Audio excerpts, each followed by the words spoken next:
Hello, everyone, and welcome back to another Plane Time with Ben Coleman. I'm your host, and it's always a pleasure to bring compelling, very interesting folks to this show because it's all about safety and it's all about maintenance. And you don't really fully appreciate maintenance until something starts to go wrong. And sometimes that's too late. Today, we have a gentleman that I've had the pleasure of knowing for many, many years. Our paths have crossed. Mr. John Goglia. John, welcome to Plane Time. Welcome back to Plane Time. Well, thank you for having me. I had a great time the last time, and I hope we have a great time again. I know we will. And John, this will not be the last time that we're going to be doing this because you've been around the block, and I'm glad to say after 20 years, you haven't changed not one bit. Keep your lies believable. Okay.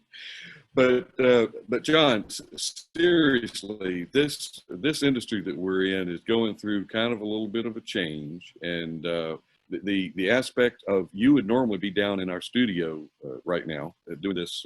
By the way, I'm outside, so if you see me doing this, I'm not waving. I'm trying to knock flies away from my face.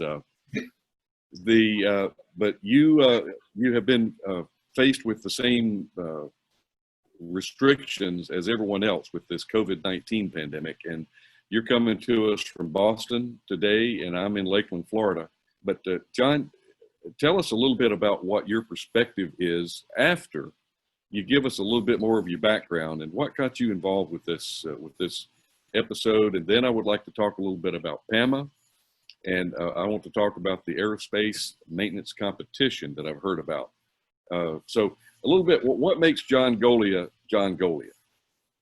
Well, probably the single biggest thing is the passion for aviation and a passion for aviation maintenance. And I take great exception sometimes when I hear people putting down a mechanic or putting down a maintenance organization because of problems that they may have had without understanding fully the width and breadth of the problems that they had to deal with. Not including people problems being maybe the customer or the pilot or it's a whole spectrum. I've lived through all of that, so I understand it. Most mechanics have a mechanic attitude: see problem, fix problem, next problem. Yeah. And they don't tolerate any of the crap that comes in and around that. Mm-hmm. I mean, they just straightforward want to get the job done and get it done right. And sometimes people don't appreciate that. Mm-hmm. And they also don't appreciate the way we talk because we are rather rough. Well, and rough is one term. I like to say blunt. Yes. Yeah, your widget is shot. You need a new one. Yeah. But John, where did you get your background? I mean, did you come out of the womb a mechanic with all this experience, or how did it happen? Well, I'll tell you what, it was almost out of the womb because I was in grade school. I lived very, very close to Logan Airport in Boston, back when we didn't have fences around the airport. Oh, yeah. I can remember being in the 4th grade, riding to the airport on my bicycle. It was really only a quarter mile away, if that, with one of my best friends from grade school. We're the same grade for 8 years. And we would go to the airport virtually every day. And we go in the hangars. And when our bicycles broke, I was using AN hardware. And we wanted the AN hardware because when you put it on, it didn't get loose. I didn't even know what AN hardware was. We just went in, and the mechanics for American Airlines, American United, Northeast Airlines, they would always help us with our bikes. Mm-hmm. And we get the hardware and get them fixed and whatever. So we were a fixture. So I really loved being around airports. They let us run around the hangar. I mean, there was virtually no security back then. Aviation would welcome everybody with open arms. In fact, I think that's part of the reason why we got in trouble with 9/11. Yeah. Because we had these folks that came in intent to do harm. They showed up at airports and we welcomed them and showed them everything and helped try to teach them everything. And that proved in the long run not to be the right thing to do. But you're so innocent. I mean, the industry and people, I guess human nature is innocence, but we've lost that innocence. Yes. Now it's all locked up security. Everybody's suspect. It's not the same. It's not as fun as it once was. However, we've got to adapt that and adjust with it. And that's one of the things we're going to do here at Plane Time is we're going to bring some fun back into this passion. But tell us, okay, from fourth grade, or when you were 4 years old, you remember the airplanes, then bicycling to the airport, and then when did you first pick up a wrench and start working on airplanes? I picked up the wrench to work on cars before that. So I was working on cars all the time from 13, 14 years old. I was, driving age was 16, but certain sections of Massachusetts were pretty rural. So I had relatives that lived out in the countryside. So I was driving a lot earlier than 16. So that's why the drive for the cars. And I actually started flying airplanes. I can't remember exactly when. I was either in the tail end of 14 or early when I was 15. Flying. I soloed when I was 15 years old. Wow. And I flew for a while, but I didn't have the money. So it sort of was a slow ride from that point on. And when I got out of high school, originally I wanted to be a state policeman. But you couldn't be a state policeman until you were 21, and I just turned 18. So I'm playing with airplanes, and I see the school, the mechanic school, so I said, oh, let me try that. I loved it. So that took care of the police thing. I didn't want to do that anymore. And I loved working on little airplanes. I worked for the line at the airport on all kinds of airplanes, fueling them, doing everything. Essentially, as a kid, go do that. When I was learning to fly, I would wash airplanes and polish airplanes for the chance to ride with the guy who owned it. Right. So I was really an airport rat in the early years. Well, and that's the only way. I mean, if people ask me today, well, how do you get involved with aviation? Go hang out at the airport. And so, but we go, and they won't let us get anywhere near them. Said, hang on the fence. If you're serious, there's a way to get around an airport. Yeah, you come in and say, you got anything to do? Can I clean the hangar? Whatever. Yeah, once they know you, those barriers come down. Not on a commercial airport, but on all the GA airports, it's a lot easier. It's a lot easier. But anyway, I got bit by that bug. I got my A&P. I worked on general aviation until I get put applications in everywhere under the sun for jobs. I got hired by United Airlines and had to move away from Boston. In fact, I worked for United for a year, and then I had a choice to go to Chicago or Washington, D.C., because I was getting laid off. And I'm thinking about it. The move to Washington, D.C. was a paid move. The move to Chicago was pay your own way. So I just turned 20 years old, so there was no discussion about that. You had a lot of money in the bank to cover that move, I'm sure. Right. So I moved to Washington, D.C., and I got married, and then my wife really wanted to be home with her. We grew up around the corner from one another, one street away. She wanted to be home with her mother and her sisters. She had a big family, a very close family. And the only way I was going to do that was have to leave United. And they helped with the decision because they announced that it was now another year later that there was going to be another layoff, and my future was in San Francisco. Goodness. So I didn't want to go to San Francisco. So I found a job with Allegheny Airlines, which ultimately turned into US Air. Right. That made all the difference in my career, because Allegheny Airlines, unlike United, was a lot more broader in what you did. United Airlines, you were a mechanic and you were in this cube, and that's the cube you were in, and you were chastised if you got out of that cube. Yeah. Allegheny, you could get anywhere and do anything within the organization. Yeah. And I did. And boy, did I get my eyes open, and did I get opportunities with US Air. With the big airlines, you use your brake person, flap, left flap, vertical fin, wing tip, cockpit. I mean, they really segregate it. Like you say, Allegheny, sounds to me like that gave you a much broader perspective of what's going on. Oh, without a doubt, without a doubt. And they gave me the opportunity to do things that I never imagined. I mean, I went to San Diego for a year to work on a merger. And then I went to Winston-Salem, North Carolina to work on the next merger. I did accident investigation work. I did training work. I mean, it was just, if you showed the initiative, they would just let you run. Well, John, that's one thing that you just hit the nail on the head. If there's people that'll sit back saying, nothing ever comes my way. Well, sometimes you got to get involved to make it come your way, and it'll come because they'll identify the hard charger, and if it's picking somebody out of a lineup, they're going to go with the hard charger. And you obviously were a hard charger. Right. I was always wanting to be engaged. Yeah. Always wanting to be engaged. So, and I was a compulsive reader. That helped me a lot too, because I would read about things, whatever was interesting me or whatever was going on. Yeah. So I could get into the books, whether it be the manual or whatever, and learn more about it. And then that broadened your horizons. So I don't think that I would have gotten to the NTSB if I had stayed with United Airlines. You were with the NTSB, John? Yes. Yes. Tell us, that's something that whenever I mention the term John Goglia, and they say, John Goglia, I know that name. Yeah, that's John. He's one of the, I'm going to say, and I always introduce you this way, is one of the first or few mechanics that were ever appointed to the NTSB. I was the only one. See that, from being a wrench puller and a maintenance guy, that I just get chills when I think about that. But you're the first, but we don't want that to be the last or the only. So no, it doesn't have to be. But sometimes I wonder how the hell it all happened, because it wasn't just a job at the NTSB. My position was a presidential appointment. So, every president, when he comes in, has less than 400 and something appointees that have to be confirmed by the U.S. Senate. And the NTSB is one of that.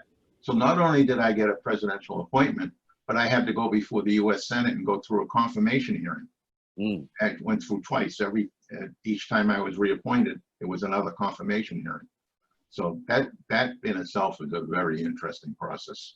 So all those DUIs and all those arrests, they never kind of got in your way. Yeah. Yep. The FBI probed a lot. In fact, when I want to be funny, I often say that I lost all respect for the FBI when I passed the background check. Well, I know that's tongue in cheek, because you're a clean, straight shooter, John. Always have been, always will be. Yeah, I just call them the way I see them. Yeah. Especially in accidents. I didn't make the mess. I'll identify what caused the mess, and I'll actually help to try to clean up the mess. To make improvements so that we don't do it again. Exactly. And part of my drive for that is I've seen the pain of everybody involved with an accident. We talk about, the press often talks about the surviving family members of an accident, an aviation accident, and how much grief they go through. But I have seen in general aviation accidents, the mechanic who was responsible for whatever mechanical failure there was, right, and what they go through. Oh, and it's terrible. And in fact, there's a number of accidents, both big airplanes and little airplanes, where the mechanic that was deemed to be the work that he did was suspect or the cause of the accident, where they've gone off and committed suicide. So, it's not uncommon.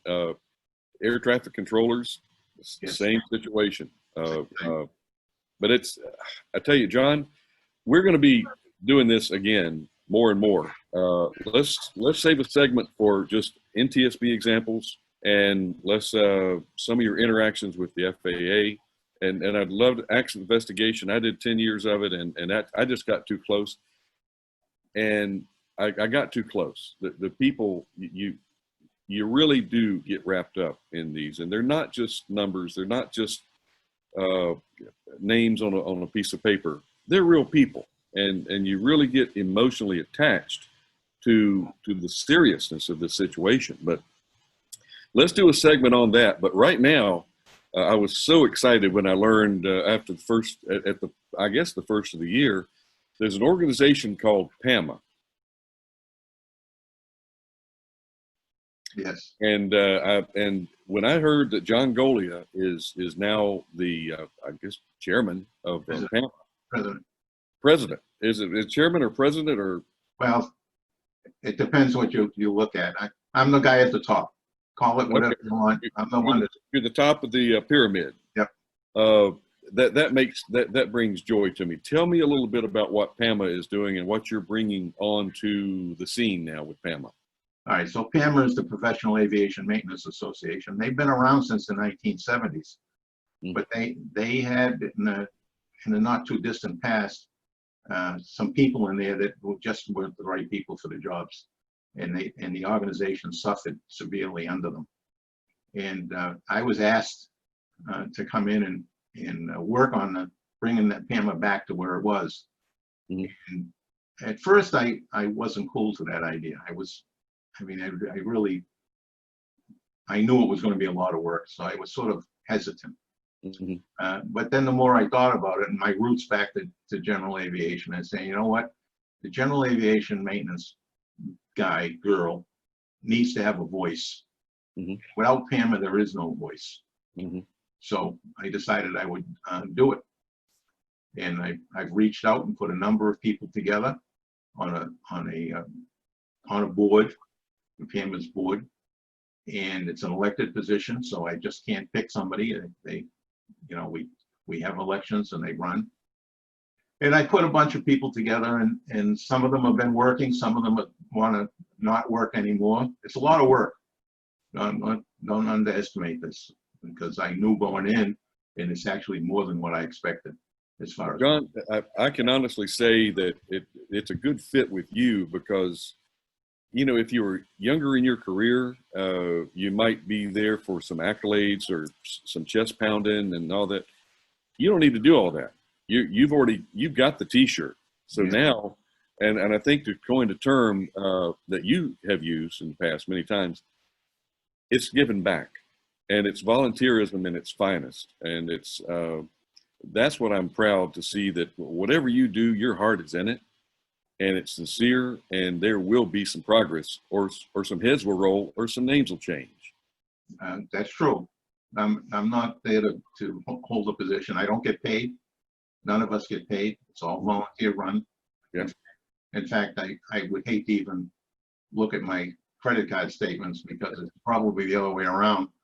I spend a lot of money with meetings and going to IA renewals. I don't get paid for any of that, including the transportation. So it's not being done for the money, like you said, and it's not being done for the accolades, because I have the highest accolade probably any mechanic in the U.S. is ever going to have, and that's a presidential appointment with Senate confirmation. I mean, that opportunity is once in a lifetime, and it doesn't come up but once in a great moon for a mechanic to get up at that level. So like you said, I don't need any of that. I need results. I want to have this organization represent what mechanics are and what mechanics do, and provide the training and the voice for all the mechanics in this country, all 150 or 60,000 of them. John, and I know that you were the first, but I think I'm going to take this on kind of a personal challenge. I would like to have my fingers or my thumbprint on the next mechanic that's a presidential appointee to one of the most prestigious boards, as far as I'm concerned, in the government. And I would like to help as much as I can from our position here at Plane Time. And by the way, now is the time to talk about volunteerism. Plane Time is run with the Florida Aviation Network through the National Aviation Safety Foundation. Obi Young's the director, and Obi, he's a volunteer as well, and he runs all of these things. You know Obi, you've known Obi for many years, and Obi's changed a lot. I thought as you get older, you're supposed to mellow a little bit, but kind of like you, Obi's gotten more focused, and he, I tell you, he's a dynamo, and he'll be putting together this interview. But John, it's just so it's a vast industry that we have, and to get young people involved in it, we've got to keep it fun and got to keep it cool. But I know you have a reputation for knocking heads. I mean, and that's not all bad, because with John Goglia, you know where the perimeter is, and you get up and you cross that perimeter, you're going to pull them back in. If I say something or do something that's out of term, you're not going to just let it go by well, I don't want to hurt Ben's feelings. So nah, hurt my feelings. We got thick skin. You got to have thick skin in aviation maintenance. And if I'm wrong, I'm wrong. So please call me down. I look forward to getting chastised by John Goglia. Okay, we can do that. I'm sure you can. All right. But what I really want to do is I want to get a lot of people like you and I mean, I teach the college level at an A&P school and aircraft or aviation maintenance courses. Mm-hmm. Right? And I only do that for I don't get a professor's salary. I get a stipend to pay my expenses because I teach in New York City at a school that's primarily disadvantaged students. Wow. So I try to help out and try to, you know, I grew up in the inner city. We didn't just barely touched on that. I grew up in the inner city, right? So my family wasn't very wealthy, but I ended up at the highest, one of the highest positions in the government. Right? Aviation can do that for you. Aviation can still do that for you. Yes. Yeah. Some things haven't changed, even though the environment has changed so much. But our drive and our spirit, you know, and the things, there's some Honda car mechanics. They'll make a lot more money than they're ever going to make in aviation. They don't have to sign their name away and put themselves in line for persecution. But you do it for the love and the romance of aviation for the most part. And your pay is not always in a paycheck. Right. In fact, it's funny you're saying that because just within the last 6 or 8 weeks, I met a young guy, 20, my memory says 26 years old, but he's in his 20s and he's worked for a Toyota garage for like the last 7 or 8 years. He just went back to A&P school. That's how I met him.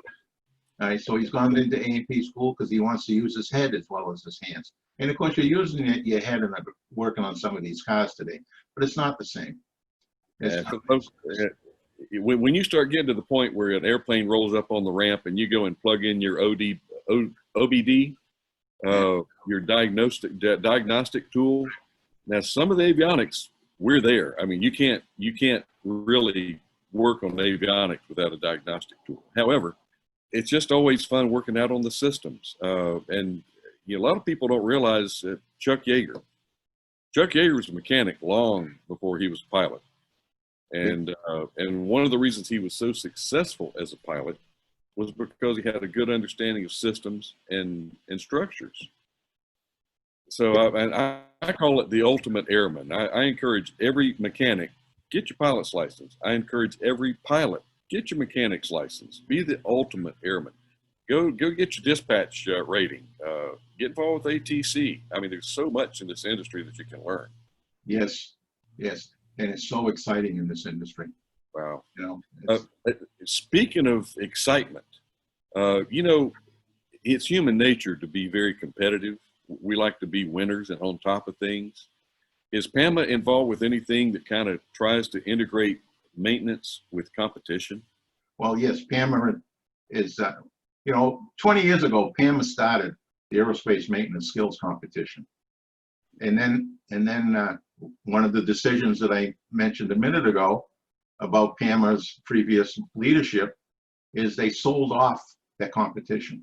It went off to a company that was primarily interested in ground support equipment. And they ran the competition for a few years, and it was being run by a friend of mine. And he asked me repeatedly to come get involved with him.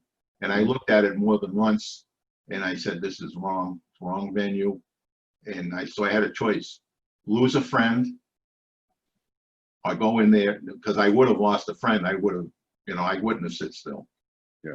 Or ignore it. So my choice was to ignore it. My friendship was worth more than the battle. That's admirable. But then he died. And as soon as he died, I swooped in and picked the competition up, moved the venue, brought it into the Aviation Weekly's MRO show, which is the biggest maintenance show in the world here in the US. They do them around the world, but we're only doing it in the US. We're under some pressure to expand that. But well, you outlasted him. You just outlasted him. I outlasted him. Okay. And so now we competition. The first year, we had less than 20 teams competing, and each team is 5-person. Hmm. This past year that we had to cancel because of the virus, we had 93 teams registered. Wow, that's a lot of folks. Well, that's almost 500 people competing. And actually, it's more than 500 because they don't come with just 5. They come with 6 or 7 because if something happens and they lose somebody that has to go home, they need the replacement. So some teams, United Airlines sends a team that has over a dozen people in it. And John, is this limited to the United States or Canada or? No, in fact, and we've had teams from Canada, Australia, New Zealand, China, Japan, Korea, the UK, the Middle East, including Pakistan. So this is an international event. It's an international event that Snap-on gives away $50,000-$60,000 worth of tools to the winners. Wow. And actually, they give everybody gets some tools just for showing up. So it's Snap-on's a big supporter with tools and other resources to help us get this on. It's turned into you can imagine trying to run about 60 different tests, handling around 500 people. We got to do it in 2 days during the hours of the show. So we got about 8.5 hours a day to do it. It is an unbelievable effort. All volunteer run. Wow. All of it. The staff has got to be pretty well supported. They are and, well supported. Yeah. But John, the way that you are, I know that everything is planned down to the T and dotting the I's. So what could go wrong? I'll tell you what. There are more. We have more Maydays, more fires going on every time. I mean, it just happens. Tools that break. And I'm not talking about hand tools. There's fixtures, right? The tire and brake. We have a contest on changing the tire and brake. It's like, right. Well, what's a contest on changing the tire and brake? Oh yeah. You got to do it by the manual. Yeah. Right? We've got to see you inspect the bearing, inspect the races. Right? Skip a step, and you get punished, penalized in your score. Right? And many times, last year we had 3 tests that we did that were nobody, not the airlines, not anybody had seen before. The companies that brought them in, these were prototype tools. We had a prototype pedostatic test system, electronic. Nobody had touched it before. So the students had to learn from the manual before they came in. We provide them with the manuals. So they had to study the manual before they came in and then accomplish it according to the manual paperwork. If you do a step without having the paperwork, time penalty. Wow. It goes on and on. And the thing that I love best about it, and I get emotional when I see this, and I've got pictures of the students. So we have bleachers. And I get pictures of the students lined up in the breach with the books open, studying the test before they go out and do the test. I mean, it's just unbelievable. And the benefit for those that come to participate is United Airlines, American Airlines, hired people right off the floor. Delta Airlines, I know, 2 years ago, hired 5 people right off the floor. And Delta wasn't even participating. They send people there to watch. And they identify who they want and they give them the applications. United, if they come over and give you an application, you go into the final interview. All right, you're not going through all the steps. You're going to final interview. Wow. Right. So, John, and when you say 5 people to a lot of folks, that's just 5 people. Hey, it's a start. I mean, and that 5 is, we're going to make that 50, and then it's going to be 500, and people that are being hired by the airlines, because that's and the airlines, it's not for everybody. And this is where you are so valuable to explain to them, and you can probably sort out and I don't like to use the term call, but you can call out the ones that, nah, you wouldn't make it in the airlines, or some that are very focused and, hey, I just want to do my job perfect, and it's just one job. Okay, you might have the airline mentality, But we need that. I mean, because you can't have everybody being supervisors. You got to have folks that just focus on doing the work. Tire, brakes, however you do it. But it's got to be done as perfect as possible. Yes. Yes. Yeah. And then, you know, with the airline business, if you get bored with doing tires and brakes, for example, you could bid off and go somewhere else. The opportunities exist to do a lot of different things. In general aviation, you can also pick and choose on what you work on. I mean, I met guys that only work on Continental engines or only work on Cessna airplanes, and they don't like to take on anything else. You know, I know a guy, I just talked to a guy yesterday who I told him about a job, and I just met a guy yesterday. I talked to a guy yesterday. I've known him for a while. I told him that there's a G5 that's coming on the airport and that they're going to be looking for a mechanic. Okay. He's been working Bombardiers for the last 7, 8 years. He won't go. He won't go over. He wants to stay on the product line that he knows. So, I mean, well, I can kind of respect that. Right, I can as well. Right, he knows the product. He knows the thinking behind the engineering, because there is a difference in every product line, the engineering that went into it. So he understands it, and he just he's comfortable there, and he doesn't want to go and have to learn another airplane and new systems all over again. Well, John, I've lost the screen, but that's okay, because we in that picture behind you, I can see a segment that we're going to do on Plane Time. We're going to bring Sam Lyons. Have you met Sam Lyons? No, I have not. Sam lives here in Lakeland, a good friend of ours. I'd like to get you and Sam and me and one other person on one of these group Zoom deals, or maybe in the same studio. If once this pandemic starts to get under control, let's get together. Come on down to Florida to our studio, and besides, we'll try to make it in the wintertime. So you do like to shovel snow, don't you? Yeah, I don't miss that at all. You don't have to shovel rain in Florida. Well, let's try to bring you down here in the wintertime and get some sand in your flip flops, and we'll even let you do your interview in your shorts if you'd like. No, I want to do the interview in that airplane that's behind you. We can do that. We can do that. But John, let's kind of sign this off, because we could ramble on here for hours, and I got a feeling that we're going to be doing this again, because it's for the right reasons, for the right cause, and I know you feel good about it, or else you wouldn't be doing it. So let's learn more about Pama and what makes John Goglia click, and also, it wouldn't be fair if we didn't talk about Hollywood. Yeah. We got to bring Greg Feith into the picture. Greg and I go back to Embry-Riddle days back in college, and we've crossed many paths. When I was with Piper, I think Greg, he was in TSP when I was with Piper, and but anyway, give Greg our best, and I'm sure that we'll be kind of talking with him in the future as well. Actually, he and I are scheduled to do a podcast here in about 2 hours. We do a podcast called Flight Safety Detectives. You can find it if you just Google Flight Safety Detectives. It'll come right up. And we talk about accidents and all sorts of anything aviation, but it usually has a strong flavor towards accidents.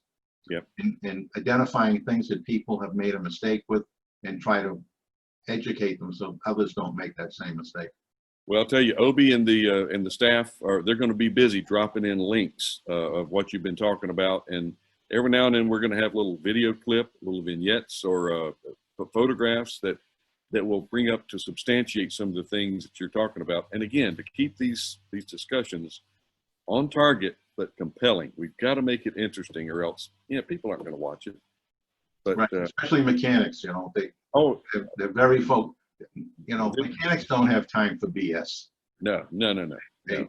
They get see problem, fix problem, next problem. I mean, that's a mantra of almost all the mechanics I know. Well, John, see interview, do interview, next interview. Okay, I'd love to go in the studio again. Okay, let's do it. And it's been so good talking to you, and thank you for sharing your time and all the the vast information, and we've just scratched the surface. Yeah, And we do really look forward to getting you back and expanding on this and learning more about Pama and all the things that you're going to be bringing to the market for our mechanics, for our traveling public, for actually people don't realize just how much aviation impacts the world. drives the world's economy, That's true.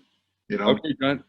Hey, thank you very much for being with us, and we're going to sign off from this this segment, and we look forward to seeing you and everyone else here that's been viewing this on Plane Time, on the Florida Aviation Network, National Aviation Safety Foundation, from Obi Young and the entire staff that's helping put all this together. Thank you, and we'll see you next interview.